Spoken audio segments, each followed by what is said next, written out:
TIL, your handful of dirt, contains miles of secret tree internet cables. Right now, if you walked into any forest and scooped up a handful of dirt, you'd be holding miles of microscopic cables that trees use to communicate with each other.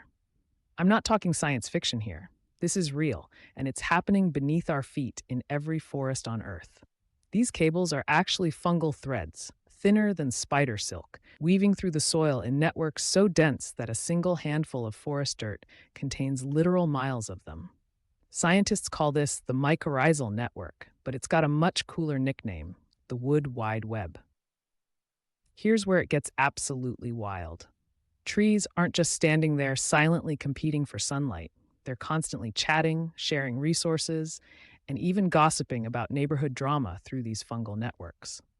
Think of the fungi as nature's internet service provider, connecting trees across the forest in a biological social network that makes Facebook look primitive. But this isn't just casual tree small talk. When a Douglas fir gets attacked by beetles, it immediately sends chemical alarm signals through the network. Within hours, neighboring trees, even different species, receive the message and start pumping out toxic compounds to defend themselves. It's like a forest-wide emergency broadcast system, except it's been operating for millions of years before humans invented radio. The most mind-blowing part? Mother trees can actually recognize their own children. Through chemical signatures passed along these fungal highways, a mature tree can identify its own seedlings among all the other young trees in the forest.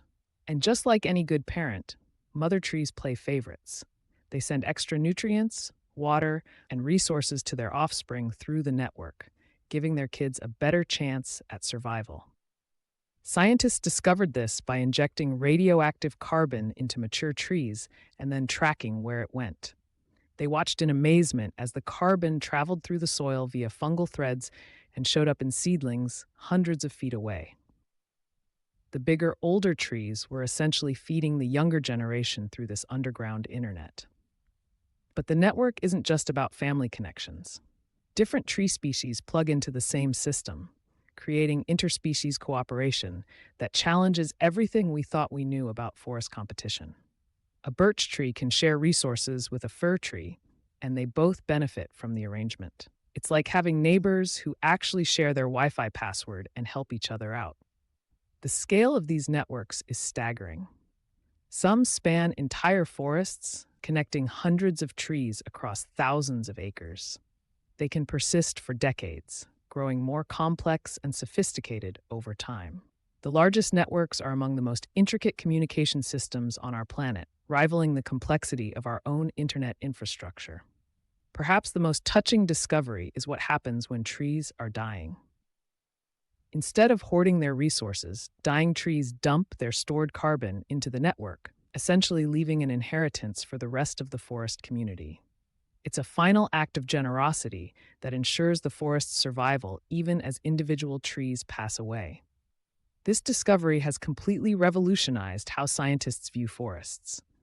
We used to think of them as collections of individual trees competing for resources in a biological survival of the fittest scenario.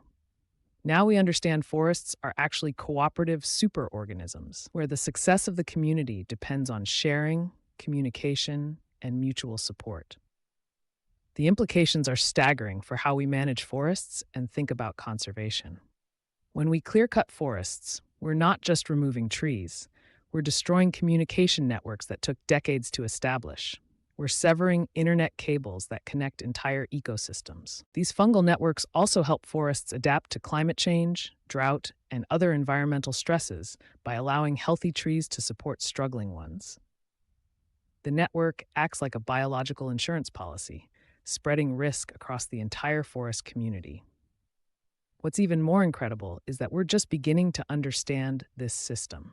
Every year, scientists discover new layers of complexity in how trees communicate and cooperate. Some researchers believe trees might even have a form of memory, storing information about past environmental conditions and sharing it through the network.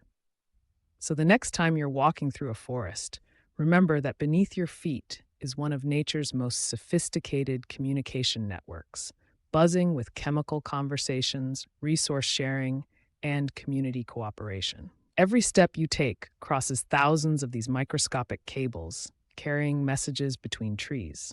The question is, if trees figured out how to build a cooperative, resource sharing network millions of years ago, what could we humans learn from their example?